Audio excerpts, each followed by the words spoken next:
Olha, o que a gente tem percebido nos últimos dias, para você que está almoçando, a família que está junto com a gente, você trabalhador, você que parou um pouquinho para almoçar e está prestando atenção nas notícias, você que está aí no celular conectado, você que está acompanhando pelo tablet, pelo computador, você percebeu que nos últimos dias, nos últimos meses, se tornou comum conhecer alguém ou conviver com alguém que apresentou gripe.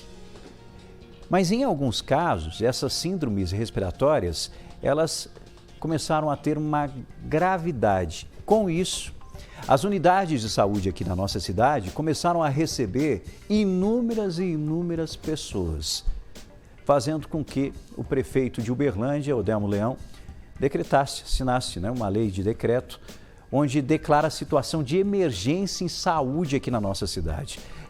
Essa história deu o que falar ontem e hoje no Balanço Geral nós vamos explicar direitinho o porquê disso, qual é a atual realidade em relação ao atendimento das pessoas aqui na nossa cidade e esse decreto vai ajudar no que quando a gente fala em relação à melhora do atendimento à nossa sociedade, à nossa população.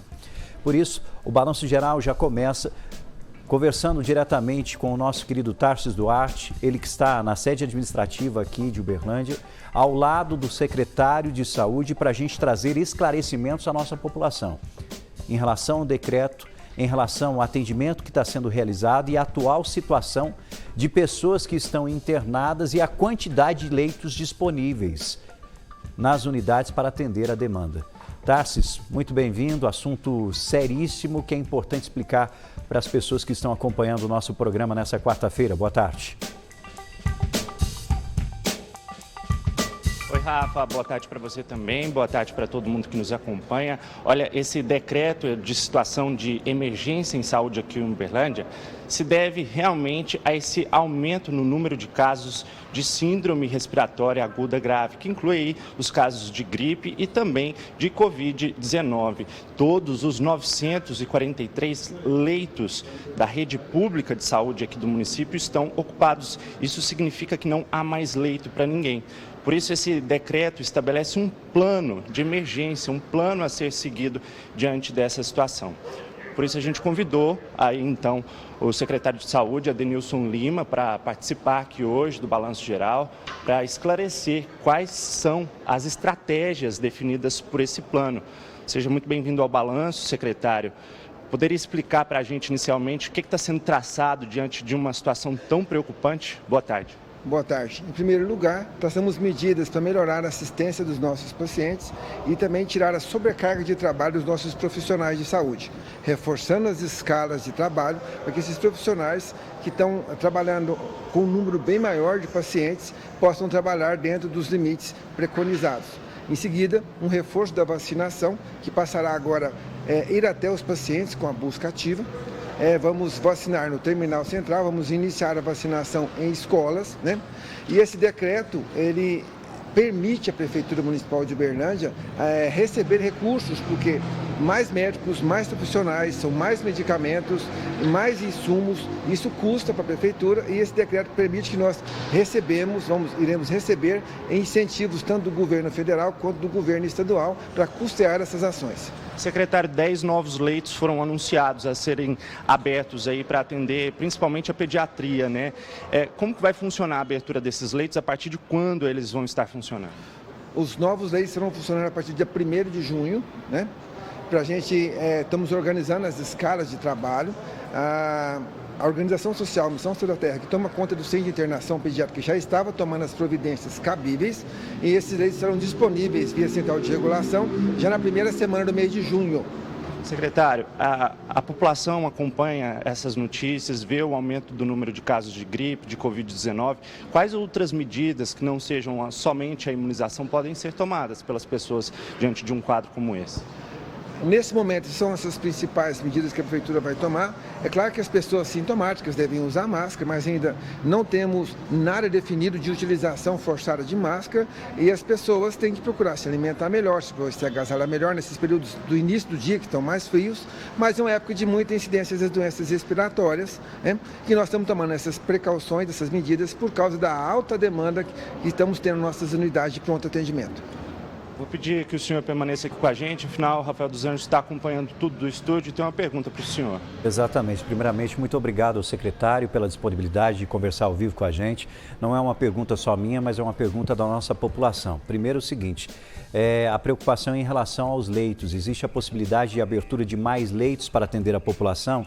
E segundo, em relação a esse decreto, dá essa possibilidade da gente conseguir angariar recursos de forma mais rápida do governo federal e do governo do estado para conseguir mais profissionais, mais insumos, mais estrutura para atendimento da população. Como esse decreto foi assinado ontem, hoje a gente já tem uma novidade em relação à possibilidade de chegada de recursos para atender a população em relação a isso? A gente já tem alguma coisa, secretário? Pois é, secretário, como é que está essa negociação do governo com o governo do estado, com o governo federal até mesmo? Isso envolve inicialmente a publicação do decreto, em seguida o envio de um plano de trabalho para essas instituições, tanto o governo federal como o governo estadual. Há um lapso de tempo até os recursos chegarem, mas os recursos vêm, já recebemos no caso da dengue, mas a prefeitura começa já imediatamente a tomar as medidas necessárias, porque quando esses recursos chegarem e estiverem disponíveis, estamos próximos do pagamento dessas ações que estão sendo tomadas nesse momento. Muito obrigado, Adenilson Lima, secretário de Saúde de Uberlândia, falando sobre esse decreto de situação de emergência em saúde aqui na cidade. Rafa, volto com você no estúdio. E claro, agradeço, secretário, e a gente vai continuar acompanhando, né, Tarsis, principalmente a movimentação nas unidades de atendimento integrada aqui na nossa cidade, conversando com a nossa população, porque daí a população começa a ficar preocupada em relação à demora em todo o atendimento e tentando ao mesmo tempo compreender o que está acontecendo. O que é fato, você que está assistindo o Balanço Geral percebeu e vem percebendo, inúmeras pessoas vêm apresentando problemas gripais, síndromes respiratórias nos últimos dias, porque existem vírus que estão circulando e esses vírus estão acometendo diversas pessoas. Em alguns casos, não em todos, situações mais graves, mais sérias. Por isso, inclusive, desse decreto de situação de emergência para atender esses casos mais graves com toda a estrutura necessária, porque a demanda vem preocupando quem é da área da saúde aqui na nossa cidade. Então, todo cuidado é pouco. Ao mesmo tempo, eu já faço um alerta muito grande para você que acompanha o nosso Balanço Geral. Se a gente tem um decreto de emergência por causa de síndromes respiratórias e tem vacina da gripe disponível hoje para toda a população, por favor, meu amigo, procure uma unidade de saúde para tomar a vacina. Procure um local para tomar imediatamente essa vacina que tem o objetivo de proteger você. Ah, Rafael, não vou pegar gripe? Não, não disse isso. Você vai melhorar o seu sistema imunológico para combater o vírus. Mas é fundamental que você vá até lá. Crianças, então, por favor, pais, mães responsáveis, façam isso o quanto antes, porque nós estamos numa situação muito séria, que fez com que a prefeitura tomasse esse tipo de atitude. Ah, Rafael, mas tem uma questão envolvendo a estrutura da saúde para atender a demanda da população. Isso é fato. Mas a partir do momento que a gente percebe, secretário, prefeito, falando, olha, a gente precisa de um decreto de emergência para conseguir mais recursos e principalmente atender a demanda, porque as unidades de leitos estão lotadas. Isso significa que a situação é muito séria e todo mundo tem que fazer parte de alguma forma, ajudando ou se prevenindo com a vacina. Então, tome a vacina, procure a unidade de saúde o mais rápido possível. E claro, Rafael, está acontecendo isso na unidade tal, está acontecendo isso, converse com a gente. O WhatsApp está sempre à disposição, converse comigo, com a nossa equipe, no 997 98 9900. 997 98 9900. Em relação a esses recursos, chegando esses recursos e a nossa equipe tendo acesso a essas informações, é claro que a gente vai explicar direitinho para a nossa sociedade, para a nossa população, que recurso que é esse e esse recurso será utilizado para que fim? Para quê? E aproveito, chamo a atenção também dos nossos deputados, daqueles que representam a nossa região, para se movimentarem em relação a tudo que está acontecendo para conseguir angariar esses recursos para atender essa demanda.